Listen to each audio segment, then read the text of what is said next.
লগুণ গুণকেইটা ল'বলৈ কৈছে।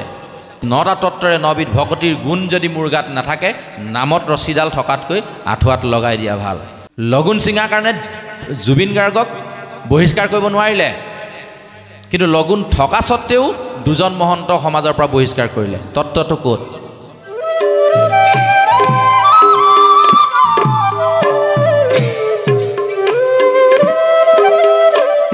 কিছুমান কথা আমি দেখিলেও কিন্তু মানি ল'ব নোৱাৰোঁ শুদ্ধ বুলি। শুনা কথাটো আমি শুদ্ধ বুলি মানি ল'বলৈ অসুবিধা হয়। কিন্তু গুৰুজনে কৈছে কেইখনমান শাস্ত্ৰৰ কথা, সেইকেইখনত যদি লিখা থাকে তেতিয়াহ'লে তোমালোকে নিশ্চিত যে এইকেইটা হয়, সঁচা, মানি ল'বা। যেনে দেখিলে আমি আঁতৰত ক'ৰবাত ধোঁৱা দেখিলোঁ, আমি অনুমান কৰি ল'ব পাৰোঁ, সেইটো অনুমান প্ৰমাণ বুলি কৈছে। অনুমানতে আমি ভাবি ল'ব পাৰোঁ ধোঁৱা যেতিয়া দেখিছোঁ জুই নিশ্চয় আছে, কিন্তু নাথাকিবও পাৰে। আজিকালি কৃত্ৰিম ধোঁৱাৰ সৃষ্টি কৰে। চাবচোন, ভাওনা যেতিয়া হৈছে, নাটক যেতিয়া হৈছে, এই মেচিন এটাত কিবা এটা ফচকৈ মাৰি দিয়ে, একদম ধোঁৱা ওলাই আহে, তাততো জুই নাই, হয়নে নহয়?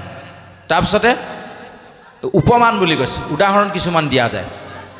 কোনোবাই ক'লে হাতী দেখিবলৈ কেনেকুৱা, আপোনাক উদাহৰণটো দিলে বোলে নহয় দলাখনৰ নিচিনা, বোলে ডাঙৰ এনেকুৱা, আগফালে এডাল শুৰ আছে, পিছফালে। তেওঁ এইটো উপমানত আপোনাৰ সত্য নহ'বও পাৰে।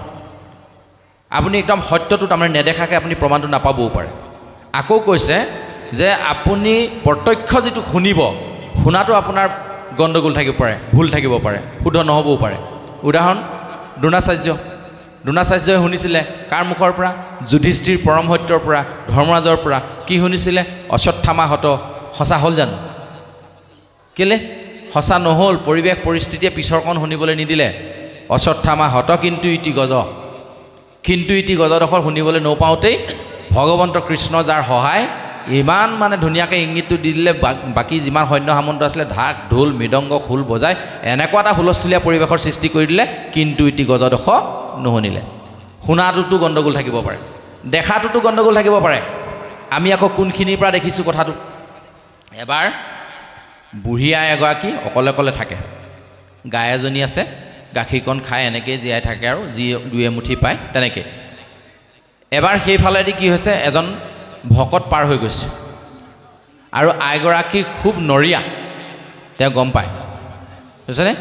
তেওঁ তেতিয়া কি কৰিলে, খবৰ এটা লৈ যাওঁ বুলি সোমালে। আইগৰাকীয়ে ক'লে, বৰ ভাল হ'ল তুমি আহিলা, মই আজি গাখীৰ খীৰাবই পৰা নাই, ইমানেই গাটো বেয়া লাগিছে, উঠিবলৈ মন যোৱা নাই। এটা কাম কৰা, গাখীৰকণ খীৰোৱা, অকণমান তুমিও খোৱা, আনকালে অকণমান মই বেলেগ এঘৰত দিওঁ, দুপইচা পাওঁ, আজি দিবলৈ যাবলৈ মোৰ শৰীৰে কোৱা নাই, বাকীকণ তুমি খাই গুচি যোৱা, এই বুলি ক'লে। আৰু আইগৰাকীৰ কথাটো শুনি বাপজনে ভাবিলে আইগৰাকীক অকণমান সহায় কৰি থৈ যাওঁ। গাখীৰকণ দোহন কৰিলে, কৰি গৰমাই মেলি অকণমান আইগৰাকীক দিলে, খালে। তাৰপাছত ইকণ যোন খাওঁ, সেইফালেদি এজন পাৰ হৈ গ'ল নহয়। দেখিলে, দেখিছানে বাৰু, এজন আমি ভকত বুলি ভাবিছোঁ, আইগৰাকী নৰিয়াত পৰি আছে, তাৰ সুযোগ লৈ সি নিজে গাখীৰ খীৰাই খাইছে, দেখিছা? তাৰ আগৰকণটো নেদেখিলে তেওঁ কি হ'ল? আইগৰাকীয়ে কি কৈছিলে সেইটোতো নেদেখিলে, তেওঁ দেখাটোতো একো শুদ্ধ দেখিছে। সিহঁতৰ ঘৰত মই দেখি থৈ আহিছোঁ নিজৰ চকুৰে, সি গাখীৰ খীৰাই খাই আছে।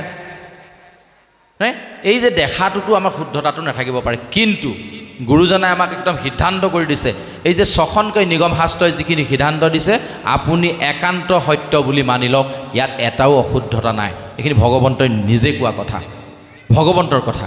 সেইকাৰণে আমাক সুদৃঢ় বিশ্বাসে আমাক এইটো ল'বলৈ কৈছে। সেইকাৰণে কৈছে, সুদৃঢ় বিশ্বাসে অতি প্ৰয়াসে তৰিবা সংসাৰ ঘূৰ। এতিয়া বিশ্বাস আছেনে নাই আমাৰ? নিজক সুধিব দেই, আপোনালোকলৈ কোৱা নাই, মই নিজক সুধিবলৈ কৈছোঁ। যেতিয়া ঘৰখনত অপায় অমংগলবোৰ হয়, ইফালে দেখিছোঁ দেউতাৰ অসুখ, সিফালে দেখিছোঁ একমাত্ৰ গৰু এজনী আছিলে সেইজনীকে মৰি থাকিলে, ইফালে দেখিছোঁ ল'ৰাটোৰ তিৰকপে জ্বৰ, ইফালে দেখিছোঁ আইগৰাকীয়ে সেইদিনা মানে শাক কাটি থাকোঁতে আঙুলি এটা কাটি ল'লে। ইমানখন অশান্তি কিয় হৈছে? উপায় নাপায় অলপ আগত বেদান্তিৰ কথা ওলাইছিলে, ক'লোঁ বেদান্তিজনৰ ওচৰলৈ, তেখেতে ভাগৱতৰ কথা ক'লে, ভাগৱত ভাগ পাঠ কৰি দিব, ঠিক হৈ যাব। ভাগৱত পাঠ কৰিলোঁ, ঠিক নহ'ল। কেলৈ নহ'ল? আকৌ তাতে আমাৰ কেৰুণ এটা থাকে জানেনে? ভাগৱত পাঠ কৰিবলৈ ভকত কেইজনমান মাতি আনিলোঁ, তেখেতক সেৱাভাগ ধৰিলোঁ, ধৰি তেওঁলোকে পাঠ আৰম্ভ কৰিছে। আমি আৰু গোটেইকেইজন গৈ পিছফালে ঘৰটোত, পাকঘৰটোত গৈ ভকতৰ কাৰণে দিহা কৰিবলৈ লাগি গ'লোঁ। ভাগৱত আমাৰ কাণত সোমোৱাই নাই। এতিয়া যাৰ বেমাৰ হৈছে সিহে দৰৱ খালে বেমাৰ ভাল হ'ব। বেমাৰটো কাৰ হৈছে? এই যিহৰ সেৱকী তেওঁলোকৰহে বেমাৰটো হৈছে। বেমাৰ দৰৱ কি দিলে? পাঠ শুনিবলৈ ক'লে, পাঠ কৰাই দিবলৈ ক'লে। হয়নে নহয়? পাঠ কৰিছে ভকতে, শুনিছে ভকতে, গৃহস্থই শুনাই নাই, কেনে ভাল হ'ব? এখেতৰ জ্বৰ হৈছে পানী লগা, টেবলেটটো খাবলৈ দিছে মোক, এখেতৰ জ্বৰ ভাল হ'ব নি? আমাৰ নহ'লে উপায় নাপায় আকৌ গ'লোঁ বেলেগ এজনৰ ওচৰলৈ, তেওঁ ক'লে বোলে কেলে সেই নাজিৰাত বোলে অগ্নিনাম বুলি মন্দিৰ এভাগ আছে ন, তালৈ যোৱা, সেৱা ভাগ কৰ, তালৈ গ'ল, তাতো নহ'লে। আহি শনি মন্দিৰত কাপোৰ 2 মিটাৰ ৰঙা দান দিবলৈ ক'লে, তাতো দিলোঁ। হেৰ' যিটো শনিয়ে মোৰ মূৰত উঠি তাণ্ডৱ কৰিছে 2 মিটাৰ ৰঙা কাপোৰৰ লোভত মোৰ মূৰৰ পৰা আঁতৰি মন্দিৰটোলৈ গুচি যাব নি বাৰু? এনেকুৱা অবিশ্বাসবিলাক অ'ত ধৰিলে নহয়, ত'ত ধৰিলে নহয়, এই যে কৰ্মবোৰ কৰিছোঁ, তাৰমানে আমাৰ সুদৃঢ় বিশ্বাস নাই। ঈশ্বৰে যি কৰিছে সমস্ত ভালৰ কাৰণে কৰিছে, ঈশ্বৰে যি কৰিছিল সেয়া সকলো ভাল আছিল। কৃষ্ণই দাপৰ যুগত লীলা কৰি যিখিনি কৰ্ম কৰি আমাক দেখুৱালে, কোনোবা এটা বেয়া কৰ্মৰ উদাহৰণ আমি দিব পাৰিম নেকি? সমস্ত জগতৰ কল্যাণৰ হেতু কৰিছে, কেৱল আনন্দৰ কাৰণে কৰিছে। কৃষক হেন শব্দ ইটো জগত বাচক ন আনন্দ প্ৰৱৰ্তক। ভগৱন্ত 9টা আনন্দ নাম আছে, চিদানন্দ, সদানন্দ, পৰমানন্দ, এনেকৈ 9টা নাম আছে আনন্দদায়ক। সেই 9টা আনন্দ য'ত জড়িত হৈ থাকিব, সমস্ত পৃথিৱীত সেই 9টা আনন্দই যাক ধৰি ৰাখিব, তাকে কোৱা হৈছে কৃষ্ণ। কৃষক হেন শব্দ ইটো জগত বাচক, সমস্ত জগতক বাচক হিচাপে লৈছে কৃষক শব্দটোৱে। 9 আনন্দ প্ৰৱৰ্তক, 9টা আনন্দ তাত প্ৰৱৰ্তিত হৈ থাকে, তাকে কৃষ্ণ বুলি কোৱা হৈছে। সেই কৃষ্ণক বাদ দি যি অন্য ভজনা কৰি ফুৰে, তেখেতক সুদৃঢ় বিশ্বাস আছে বুলি আমি ক'ব নোৱাৰোঁ। যি কৰিছিলে ভালেই কৰিছিলে, যি কৰিব ভাল কৰিব, যি কৰিছে ভালেই কৰিছে। সাধু এটা কওঁ, সাধু শুনিলে মানুহৰ মনবোৰ অকণমান ফ্ৰেছ হৈ যায়। ৰিফ্ৰেছ কৰিব বিচাৰিছোঁ অকণমান, ৰাইট ক্লিক কৰিম কম্পিউটাৰ ন, ৰিফ্ৰেছ হ'ব। আচ্ছা, এতিয়া কথাটো হৈ গ'ল কি, এজন ৰজা আছিল, তেওঁৰ এজন মহামন্ত্ৰী আছিল, খুব সুন্দৰকৈ সংসাৰখন চলাই গৈছিলে, ৰাজ্যখন চলাই গৈছিলে। এদিন ওচৰৰ ৰাজ্য এখনে, এই মন্ত্ৰীজনে আকৌ খুব ভগৱন্ত বিশ্বাস কৰে, ঈশ্বৰে যি কৰে ভালেই কৰে এই বুলি কয়। যেতিয়াই তেতিয়াই তেওঁক এখন তৰোৱাল উপহাৰ দিলে মহাৰাজক। মহাৰাজে বৰ ভাল পালে, দেখিলা মন্ত্ৰী, ওচৰৰ ৰাজ্যখনে মোক এখন ধুনীয়া তৰোৱাল উপহাৰ দিছে। এনেকৈ বুলি খাপৰ পৰা উলিয়াবলৈ লওঁতেই এইভাগে টানি উলিয়াওঁতে বুঢ়া আঙুলিটো কাটি ছিঙি পেলালে। ই প্ৰথমে দিওঁতে ক'লে ঈশ্বৰে যি কৰে ভালেই কৰে, দিছে আকৌ ভালহে হৈছে, এনেকৈ ক'লে। যেতিয়া আঙুলিটো ছিঙি পেলালে তেতিয়াও কৈছে ঈশ্বৰে যি কৰে ভালেই কৰে বোলে। তো ৰজাটো উঠিলে খং, মোৰ আঙুলি ছিঙি মাটিত পৰিলে, ই আকৌ কৈছে যি কৰে ভালেই কৰে, এইটো বন্দী কৰি থ। বেলেগ প্ৰহৰীসকলক নিৰ্দেশ দিলে, বন্দী কৰি থৈ দিলে। তাৰপিছত কমাত আঙুলি শুকাল, গ'লে সেইটো আঙুলি নাই আৰু বঙাৰ। তথাপিও ৰজাৰ মৃগয়া কৰিবলৈ মন গ'ল। নিৰ্দিষ্ট দিনত আঙুলিটো ভাল হ'ল আৰু, কিন্তু সেইটো আঙুলি নাইকিয়া হ'ল। তথাপি মৃগয়া কৰিবলৈ মন গ'ল, তেওঁ লাহেকৈ মৃগয়ালৈ ওলালে। গ'ল, মৃগয়ালৈ গৈ থাকোঁতে গভীৰ অৰণ্যত প্ৰৱেশ কৰিলে। এনেকুৱা জেগাত প্ৰৱেশ কৰিলে য'লে মানে তেওঁ খুব তীব্ৰ গতিত ঘোঁৰা দৌৰাব পাৰে। বাকী প্ৰজাসকল ক'ৰবাতে থাকি গ'ল, তেওঁ গৈ মানে অটব্য অৰণ্যৰ পৰা ঘোঁৰা আন্ধাৰ হ'ল। বাকীসকল সৈন্য বিচাৰি নাপায়, ৰজাক আন্ধাৰলৈকে বিচাৰিলে, ক'তো নাপায়, উভতি গুচি আহিলে। সেন সময়ত এখিনি যক্ষই তেওঁক লগ পালে, নৰবলি দিবৰ কাৰণে সিহঁতি মানুহ বিচাৰি ফুৰিছিল। এনে মজা পালে, পাই গ'লোঁ এটা, কাইলৈ অনত গোসানী ভগৱতী তুষ্ট হ'বই হ'ব আৰু, ইমান সুঠাম দেহৰ এটা নৰ পালোঁ, ঠিক আছে তুমি ধৰি লৈ যোৱা। বাকীসকলে ধৰি লৈ গ'ল, পিছদিনা ৰাতিপুৱাই তাক ধুৱাই পখলাইও বলি দিব, গম পাইছেনে? তাৰপিছত আৰু পিছদিনা ৰাতিপুৱা হ'ল, ৰজাক মানে ধুৱাই পখলাই আনিলে বলি দিবৰ কাৰণে। নিৰ্দিষ্ট যিজনে বলি কটা মানুহ যক্ষ, সেইজনে বলি হাতখন মানে এনেকৈ কাটিবলৈ লওঁতেই চালে ই আঙুলি এটা নাই, এইটো নহ'ব নহয়, অংগসূত্ৰ থকা মানে পূজা নলয় নহয়, এইটো এৰি দিলে। তেতিয়া ৰজাই চিন্তা কৰিলে, অ' ঈশ্বৰে যি কয় ভালে কৰে, এইজনাই মোক এনেই কোৱা নাছিলে, আঙুলিটো কটাৰ কাৰণে আজি মোৰ ডিঙিটো বাচিলে, আঙুলিটো থকা হ'লে মই যে ডিঙিটো কাটিলেহেঁতেন, হয়নে নহয়? বাচি গ'ল। ঘূৰি আহিলে, তাক লকাপৰৰ পৰা উলিয়াই আনিলে।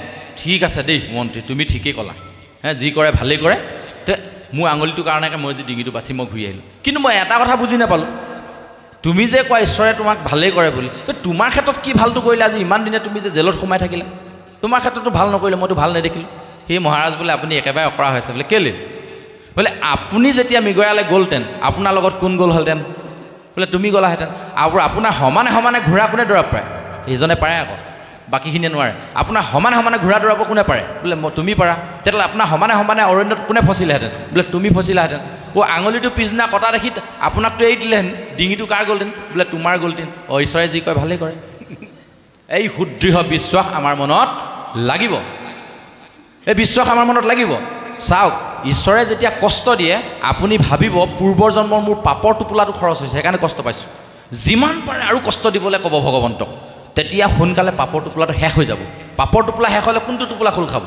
দুটা টোপোলা আমাৰ কিন্তু আছে, পাপ পুণ্যৰ দুটি ভাৰ, হয়নে নহয়? লগত লৈ যাওঁ আমি। এই দুটা টোপোলাৰ পাপটো যেতিয়া শেষ হৈ যাব, পুণ্যৰ টোপোলা খোল খাব, তেতিয়া সুখেই সুখ। গতিকে দুখ পালে আমি কোনোদিন কষ্ট পালে ভাবিব নালাগে ভগৱানে আমাক অত্যাচাৰ কৰিছে। কেলৈ উদাহৰণ এটা আকৌ দিওঁ, আকৌ সাধু শুনি খুব ভাল লাগে, এইভাগে বুজি বেছি ভাল লাগে যে এই সুদৃঢ় বিশ্বাসৰ কথা ক'বলৈ যাওঁতে এই কথাখিনি কৈছোঁ, ভগৱন্তৰ ওপৰত বিশ্বাস ৰাখক। এতিয়া এটা কেঁচুৱা যেতিয়া মাকে কোলাত লৈ গাখীৰ খুৱাই থাকে, সি কিমান আনন্দ পায় চাওকচোন। মাকে ইমান মৰম কৰিছে, মূৰত মোহাৰি মোহাৰি, ভৰিত চফা কৰি কৰি, হয়নে নহয়? মূৰত থপৰিয়াই থপৰিয়াই, দেহাত থপৰিয়াই থপৰিয়াই, গান গাই গাই তাক খুৱাই আছে, কিমান সুখ পাইছে। এতিয়া একেগৰাকী মাকে যেতিয়া কুহুমীয়া গৰম পানী অকণমান লৈ এই চাবোন তেল কিবা অকণমান মিহলি কৰি গাটো যেতিয়া ধুৱাই দিব, সি কান্দিব নাই? খুব কান্দিব। তেতিয়াহ'লে মাকে তাক অত্যাচাৰ কৰিছে নেকি? তাকোতো মৰমেই কৰিছে। ভগৱন্তই দুয়ো প্ৰকাৰে আমাক মৰমেই কৰে, গম পাইছেনে? এই যে আমাক ধুৱাওঁতে যে আমি কান্দো, এই দুখ পাওঁতে আচলতে আমি কান্দো। সেইকাৰণে কৈছে সুখত যিজনে নাহাঁহে, দুখত যিজনে নাকান্দে, সেইজনক স্থিতপ্ৰজ্ঞ বুলি জানিবা অৰ্জুন। স্থিতপ্ৰজ্ঞজনেহে ভগৱন্তক সদায় লগ পায়। যিজনে মানুহ জন্ম হ'লে আনন্দ নকৰে, মৃত্যু হ'লে নাকান্দে। কেলৈ? জন্ম মৃত্যু আছেই, সেইটো নিশ্চিত, তাত কান্দিবলগীয়া কি আছে? মৃত্যু হ'লে দেহাটো হেৰালে, সৰুৰ পৰা ডাঙৰ হ'লে সৰুকালটোতো হেৰালে, মানুহে নাকান্দে কেলৈ? আয়ো মই ডাঙৰ হৈ গ'লোঁ নহয়, মোৰ ল'ৰালিকালটো নাইকিয়া হ'ল নহয়, এজোপা কান্দে নি মানুহে? যে ডেকা কালটো শেষ হৈ যেতিয়া বুঢ়া হৈ গ'ল, ইছ ৰাম মই কেলেনো বুঢ়া হ'লোঁ বুলি কান্দে নি মানুহে? যেনেকৈ বাল্যকাল, যুৱাকাল, বৃদ্ধাকাল এটা অৱস্থা মাত্ৰ, জন্ম মৃত্যু তাৰে এটা অৱস্থাহে মাত্ৰ। এই কথাটো বুজি লৈ মৃত্যু হ'লে আমাক কান্দিবলৈ কোৱা নাই, জন্মটো সুখ কৰিবলৈ কোৱা নাই, আনন্দ কৰিবলৈ কোৱা নাই। কাৰণ এইখিনি সম্পূৰ্ণ তেখেতে দিছে কাৰণেহে আমি পাইছোঁ। ভগৱন্তৰ ঈশ্বৰৰ বাহিৰে দিওঁতা কোনো নাই। কাছজনীয়ে বালিত কণী পাৰি পানীত ৰৈ থাকে, উমনি নলয়, পানীত উমনি লয়। কেলৈ? সুদৃঢ় বিশ্বাস আছে, ভগৱন্তই যেতিয়া মোক কণী পৰুৱাইছে, পোৱালি ওলাবই, মোক বিচাৰি আহিবই, আৰু হয় যায়। আমাৰ সুদৃঢ় বিশ্বাস নাই। ক'ত নাই জানেনে? যেতিয়া আমাৰ টকা পইচা ধন ঐশ্বৰ্য হয়, তেতিয়া আমাৰ বিশ্বাসটো কমি যায়। সেইকাৰণে আমাৰ পেট ফালি সন্তান জন্ম দিবলগীয়া চিজাৰিং। যিসকলৰ চাবচোন টকা পইচা নাই, সেইজনীয়ে আগদিনালৈকে ঢেকীয়া পুতলি আছে হাবিৰ মাজত, পিছদিনা ল'ৰা জন্ম দিছে। ঢেৰ উদাহৰণ আছে, আপোনালোকে চাব, হয়নে নহয়? মই আকৌ 1.5 লাখ টকা খৰচ নকৰিলে ল'ৰাই জন্ম নহয়। কেলৈ? ভয়। ভগৱন্তই যেতিয়া মোক গৰ্ভত স্থিত কৰিছে, ভগৱন্তই তাৰ পৰা উলিয়াই অনাৰ দায়িত্বও লৈছে, আহিবই। কিন্তু তাত অমান বিসংগতি আছে। কেলৈ? আমি বিকৰ্ম কৰোঁ, অকৰ্ম কৰোঁ। সন্তান গৰ্ভত থকা অৱস্থাত কৰিবলগীয়া কৰণখিনি যদি শুদ্ধভাৱে নকৰোঁ, তেতিয়াহ'লে সন্তান সময়মতে অহাটো খেলি মেলি হ'ব পাৰে, যাৰ কাৰণে পেট ফালিবলগীয়া হ'ব পাৰে, নাড়ীত পাক খাব পাৰে। ইয়াৰ মূল তত্ত্বটো কি হৈছে জানেনে? সেই সময়ত সন্তানটো যেনেধৰণে লালিত পালিত হ'ব লাগে, 3য় স্কন্ধ ভাগৱতত ইমান সুন্দৰকৈ দিয়া আছে, যিখিনি আমি আজি এদিনৰ আগতে ইভাগ নামঘৰত অকণমান চুই গৈছিলোঁ, সম্পূৰ্ণ শেষ কৰিব নোৱাৰিলোঁ সময়ৰ অভাৱত। এই কথাখিনি আমি জানিব লাগে। 3য় স্কন্ধ ভাগৱতত এটা সন্তান কেনেকৈ লালিত পালিত হ'ব লাগে, কেনেকৈ স্থিতি দিয়াব লাগে, সম্পূৰ্ণ শুদ্ধভাৱে ভাগৱতত উল্লেখ কৰা আছে। যে সেইকাৰণে কওঁ যে খুব ঘনাই ঘনাই এই অনুষ্ঠানবোৰ হওক, বৰ মহাপুণ্য অনুষ্ঠান এইবিলাক। যে এই অনুষ্ঠানবিলাকত আহকচোন, আমি দীঘলীয়া কৰিলে একেদিনে আমনি লাগে, গম পাইছেনে? এই কিমান যাবি আৰু, ইমান শুনিবি, আমনি লাগি গ'ল, কাণ ঘোলা হৈ গৈছে, এনেকুৱা লাগে। যেতিয়া কম কমকৈ শুনিব, প্ৰথম 2 পানী খাই যেতিয়া সামৰি দিব, 3 নম্বৰ গিলাচ পানী তেতিয়া আপোনাৰ নষ্ট নহ'ব। গতিকে এনেধৰণে শুনি শুনি ভাগৱত প্ৰত্যেক ঘৰতে, মই এটা কথা কওঁ, প্ৰতি মাহত এদিন হ'লেও ভাগৱত পাঠ আৰম্ভ কৰক ঘৰত। নিৰ্দিষ্ট কৰি দিব 2 ঘণ্টা, বাছ 2 ঘণ্টা। সেই 2 ঘণ্টাত না খাব না বোলে বেলেগ কিবা কৰিব, একো নকৰিব, একো দৰকাৰ নাই। 2 ঘণ্টা আলহী আহিছে, কথা পাতিম, বাছ ইমানেই কথা। ভকত 4জন মাতিব, ভকতকেইজন বহাব, লগত বহি ল'ব, সমস্ত 2 ঘণ্টা সময় ভাগৱতৰ কথা পাতিব। এতিয়া খন্তেক ৰ'ব দেই, 15 মিনিট, বেয়া নাপাব, চাহ অকণমান খাই যাব, বাছ হৈ গ'ল। আলহী আহিলেতো আমি 2 ঘণ্টা সময়ৰ ভিতৰত ভাল বেয়া কথা পাতি চাহখন খুৱাই পঠিয়াই দিওঁ। কিন্তু আমাৰ ঘৰলৈ আজিকালি আলহী নাহে, কেলৈ জানে নাই? আলহী আহি সুধিবলৈহে পালে, কেনেকুৱা ভালে আছেনে? এই নক'বা আৰু, গোটেই গা বিষ, আমুক তামুক, মানুহটো এনেকুৱা, ল'ৰাটো এনেকুৱা। লাষ্টত গৈ থৈ বন্ধুৱে ভাবে, এইটো ঘৰলৈনো কেলৈ আহিছিলোঁ আৰু নেক্সট দিন নাহোঁ আৰু, কৃষ্ণ। এইবোৰ হৈছে আমাৰ বিষয়বোৰ ক'ত আমি নিজে বান্ধি লৈছোঁ। এইবোৰ চব নিজৰ মনৰ বেমাৰ। মনত যেতিয়া বেমাৰ সোমাব, তেতিয়া দৰৱে কাম নকৰা হৈ যায়। শাৰীৰিক দৰৱে আপোনাৰ কাম নকৰা হ'ব, মানসিক ৰোগ যেতিয়া হ'ব, ৰোগটো যেতিয়া মনত সোমাব। মনত কেতিয়া সোমাব? যেতিয়া ভাবি থাকিব। ভাবিলে হয়, মানুহে ভাবিলেহে হয়, নেভাবিলে নহয়। উদাহৰণ, এই যে মানুহে আপোনাৰ হবে ঘৰটো বনাইছে 2 মহলীয়া 3 মহলীয়া, কেইবাৰ বনাইছে? বনোৱাসকলে কওকচোন, 2 মহলীয়া ঘৰটো কেইবাৰ বনালে? চিধা উত্তৰ, এবাৰ বনাইছে, হয়নে নহয়? আমি কৈছোঁ নহয় 3 বাৰ বনাইছোঁ। প্ৰথমবাৰ মানুহজনে ভাবিছে মই ঘৰটো এনেকৈ বনাম, এইবাৰ এনেকৈ ইমানকেইটা টকা পাম, আমুকৰ পৰা এইটো আহিব, এইবাৰ ঘৰটো 2 মহলীয়াকৈ বনাম। প্ৰথমে মনতে বনালে, তাৰপিছত চিন্তা কৰিলে নাই দৰাৰ খিৰিকীবোৰ কেনি দিম, মই গোটেইখিনি অকলে ভাবিলে বেয়া হ'ব, নাই আমি আৰ্কিটেক্সাৰজনৰ ওচৰলৈ যাওঁ, ইঞ্জিনিয়াৰ ওচৰলৈ যাওঁ, ড্ৰয়িং এটা লৈ আহোঁ। দ্বিতীয়বাৰ কাগজত বনালে, 3 নম্বৰ বাৰতহে বনাই শুদ্ধটো হ'ল। কিন্তু ভাবাৰ পাছতহে বাকীখিনি হ'ব, প্ৰথম ভাবিব লাগিব। কিন্তু ভাৱৰ শুদ্ধতা য'ত থাকে তাত ভগৱান এনেও তুষ্ট হয়। আকৌ সাধু এটা কওঁ নি, ভাৱৰ সাধু এটা, যে ভাবিলে ভগৱন্ত তুষ্ট হ'বই। যদি আপুনি ভগৱন্তক ভুলভাৱেও আৰাধনা কৰিছে কিন্তু মনৰ ভাৱটো শুদ্ধ হৈছে, তেতিয়াও ভগৱান আপোনাৰ কাৰণে তুষ্ট হ'বই। তাৰো এটা সাধু আছে, পিছত কম অকণমান এডভাৰটাইজ দিলোঁ। এতিয়া অকণমান পাঠ শুনো, 2জন পাঠকে আমাৰ মাজলৈ আহিলে, খুব সুন্দৰ পাঠ, আমি শুনি খুব আপ্লুত হৈছোঁ। গতিকে আৰু অকণমান শুনি লওঁ, তাৰ পাছত আমি ভাবিলে যে কামটো হয় এই কথাটো আমি পাতিম। আমি প্ৰভুজনৰ মুখেও শুনিবলগীয়া কথা আছে। প্ৰভুজনক পুনৰবাৰ মই ধন্যবাদ দিছোঁ। তেখেতে ধ্বজবজত জব পংকজ অংকুশ যিটো আমাক ক'লে, প্ৰভু আমি পৰম কৃতাৰ্থ হ'লোঁ। আমাৰ নিজৰ কথা কৈছোঁ, আমি যি ধৰণে বুজি আছোঁ এইটো আৰু এটা নতুন ৰসৰ সৃষ্টি হ'ল। আপোনাৰ নাম লৈ অনাগত অনুষ্ঠানত মই য'ত বহিম, ধ্বজবজ পদপদ্ম অংকুশ, আপোনাৰ নাম লৈ মই সেই কথাখিনি ক'ম। মানে আমি আজিলৈকে যিমানখিনি আৰম্ভ কৰিছোঁ, যাৰ মুখেৰে কথাখিনি শুনো, তেওঁৰ কথা নোকোৱাকৈ মই কিন্তু কথাখিনি আৰম্ভ নকৰোঁ। কাৰণ আপুনি আজিৰ তাৰিখত ধ্বজবজ পংকজৰ আপুনি অন্য এজন মোৰ কাৰণে গুৰু। যিটো দীক্ষা আপুনি মোক আজি দিলে সেইটো মই কোনো কালে নাপাহৰোঁ। খুব সুন্দৰ হৈছে। ধ্বজবজ পংকজ সঁচাকৈয়ে আমাৰ ভগতৰ চৰণত সেইকাৰণে সেৱা হৈ পেলাই ভগৱন্তৰ চৰণত সেৱা সেইকাৰণেহে কৰিব লাগে। তেখেতে তেনেধৰণে আমাক সাঙুৰি ল'ব, ভগৱন্তই আমাক সাঙুৰি ল'ব, সাৱটি ল'ব। খুব সুন্দৰ হৈছে। আমি পিছৰ পাঠলৈ যাবৰ কাৰণে অনুৰোধ জনাইছোঁ। কৃষ্ণ। আমাৰ কি হয় জানেনে, আজিৰ যুগত গুৱাহাটীত চাকৰি সূত্ৰে ফ্লেট এটা ল'লোঁ, তাতে থাকিলোঁ। এতিয়া বহুদিনৰ পিছত খবৰ নিদিয়াকৈ মা আহি ওলালেহি। আইগৰাকীয়ে চিধাই আপত্তি, বুঢ়ী আহি ওলাল দেখোন খবৰ নিদিয়াকৈ, কেইদিন বা থাকে। মই হ'লে ডিউটি চম্ভালাৰ উপৰিও আকৌ এইবোৰ চম্ভালি থাকিব নোৱাৰোঁ আকৌ দেই। কৃষ্ণ। এনেকুৱাও কিছু সংখ্যক লোক আমাৰ মাজত আমি জন্ম দিছোঁ যে এই বস্তুটোৱে আমাক এইটো তত্ত্বাৱধান আমাক সাৱধান কৰি দিলে। প্ৰথমতে একদম আৰম্ভণিতে কৈছিলে এইটো সংবাদটো ক'ত, নিমিনম সত্য সংবাদ কাক কৈ আছে? নাৰদে কৈ আছে। কাক? বসুদেৱক। কৃষ্ণৰ পিতৃক কৈ আছে, হয়নে নহয়? পাঠটো তাৰ পৰা আৰম্ভ হৈছিলে। সেইকাৰণে আৰম্ভণি কথাখিনি আমি শেষলৈ আকৌ অকণমান টানি দিছোঁ, এইটো কাৰণে যে আহক মানৱ ধৰ্ম বুজি পাওঁ, মানুহক মানুহ জ্ঞান কৰিবলৈ শিকোঁ আহক। সেইকাৰণে কৈছে অন্য ধৰ্মক কাহানিও হিংসা নকৰিবলৈ কৈছে, অন্য ধৰ্মক কাহানিও নিন্দা নকৰিবলৈ কৈছে। অন্য ধৰ্ম মানে কি? যে আজি মই হিন্দু ধৰ্ম, তেখেত মুছলমান ধৰ্ম, তেওঁক নিন্দা কৰিবলৈ আমাক কোৱা নাই। বিভিন্ন ধৰ্ম, যিটো ধৰ্ম আমি বুজি নাপাওঁ। গতিকে গোটেই ধৰ্মখিনিৰ ওপৰত যিটো আছে সেইটো হ'ল মানৱ ধৰ্ম। সেইকাৰণে আৰম্ভণিতে মই আমাৰ যিজন বিশ্ববৰেণ্য শিল্পী, সেই শিল্পীজনৰ উদাহৰণেৰে আমি কথাখিনি বুজাব খুজিছিলোঁ। এইটো কাৰণেই তেখেতে বুজি পায় মানৱ ধৰ্ম কি। লগুণ ছিঙি আঁঠুৱাত লগাই দিলে, ব্ৰাহ্মণ কুলৰ পৰা তেওঁক বহিষ্কাৰ কৰা নহ'ল। জুবিনক নি ক'ত ছিংগাপুৰত গৈ পিনি যিটো ঘটনা ঘটালে, তাৰ কাৰণে এই বাকী 2জন মহন্তক মহন্ত সমাজে বহিষ্কাৰ কৰিলে। লগুণ কিন্তু ডিঙিত আছে এতিয়াও। লগুণ ছিঙাৰ কাৰণে জুবিন গাৰ্গক বহিষ্কাৰ কৰিব নোৱাৰিলে, কিন্তু লগুণ থকা স্বত্তেও 2জন মহন্ত সমাজৰ পৰা বহিষ্কাৰ কৰিলে। তত্ত্বটো ক'ত?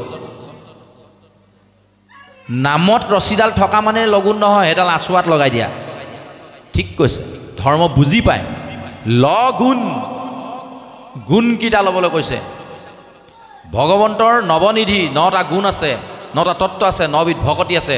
9টা তত্ত্বৰে 9বিধ ভকতিৰ গুণ যদি মোৰ গাত নাথাকে, নামত ৰছীডাল থকাতকৈ আঁঠুৱাত লগাই দিয়া ভাল। খুব ধুনীয়াকৈ বুজি পাইছিলে জুবিন গাৰ্গে। সেইকাৰণে আজি তেওঁৰ পিছত ইমান অনুৰাগী, হাজাৰ হাজাৰ লাখ লাখ অনুৰাগী। পুনৰ উদাহৰণ দিছোঁ মই। তেওঁ বুজি পাইছিলে মানৱ ধৰ্ম কি। সেইকাৰণে তেওঁৰ কাৰণে কোনো জাতি নাই, কোনো ভাষা নাই, কোনো ভগৱান নাই।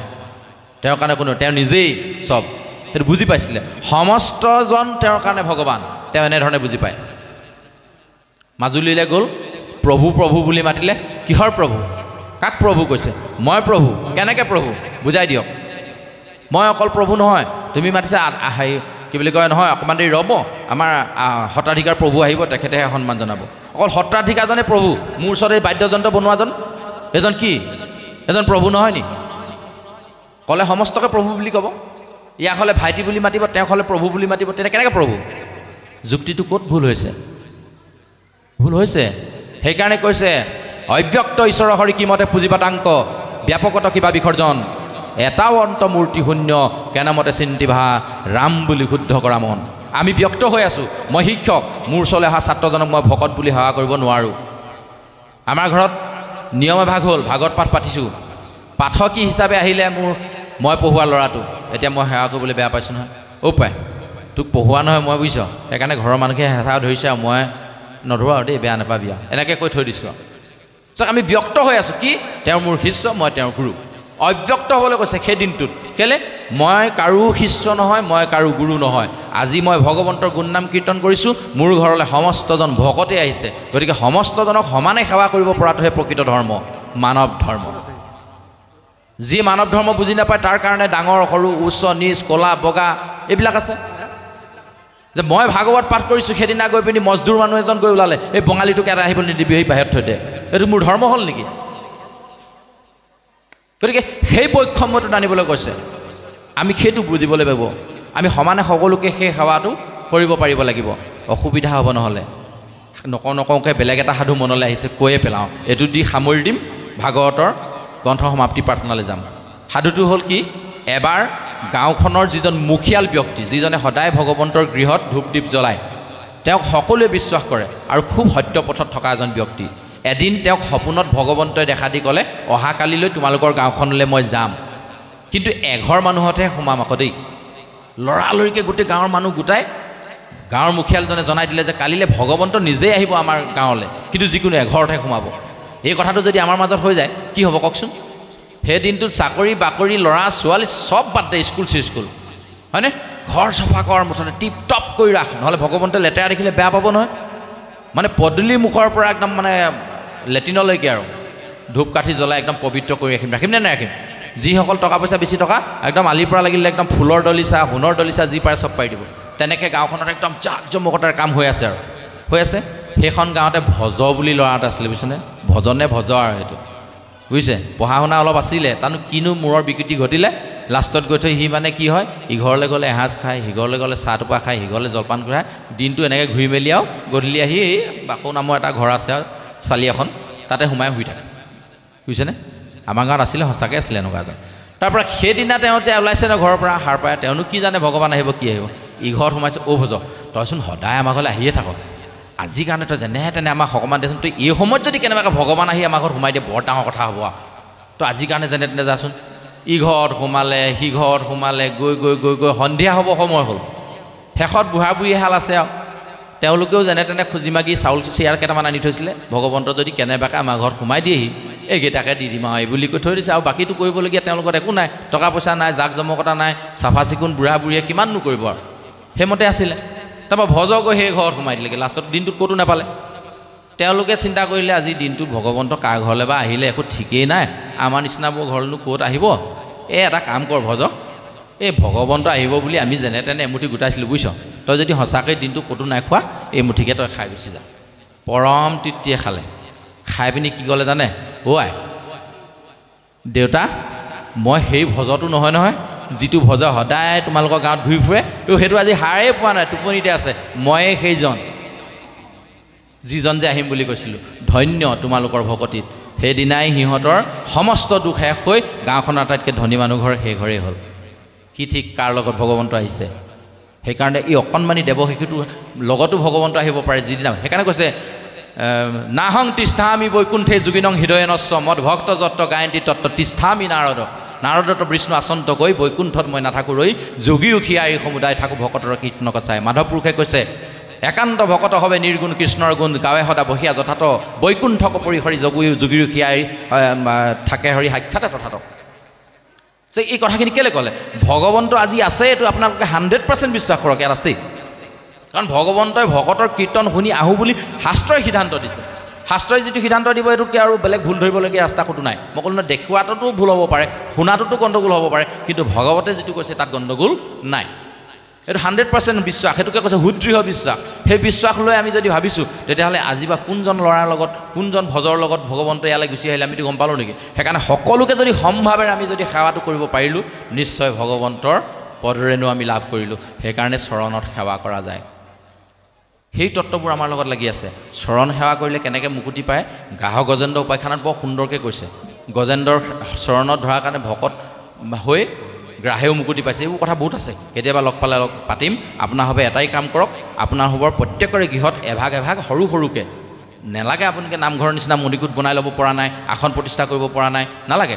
ঠগা ভাগিকৈ ৰৈ তাতে ভাগৱত ভাগ ৰাখি গুণমালা ভাগ ৰাখি তেনেকৈয়ে আপুনি প্ৰাৰ্থনা কৰিবৰ কাৰণে ৰাতিপুৱা গধূলি এডোখৰ ঠাই নিৰ্বাচন কৰি লওক। আৰু মাহত এবাৰ হ'লেও কেইজনমান ভকত, নালাগে বেছি সুধিব নোৱাৰোঁ, 3জন ভকত হ'লেও মাতি অন্ততঃ ভাগৱতৰ 2-এটা কথা শুনক। তাৰ পাছত চাব এই দিনটো আৰম্ভ কৰাৰ পৰা আপুনি জীৱনটো কেনেকৈ আৰম্ভ কৰিছে আৰু অনাগত দিনত যিখিনি দিন পাৰ হৈ গ'ল তাৰ জীৱনটো আপোনাৰ কেনেকুৱা আছিলে, তাৰ ফলটো কেনেকুৱা আছিলে, তেতিয়া গম পাব। তেখেতে কোৱা নিচিনা তিতা কেৰেলাৰ গুটি ৰুই ৰঙালাও খাবলৈ আশা কৰি থাকিলে আমাৰ নহ'ব।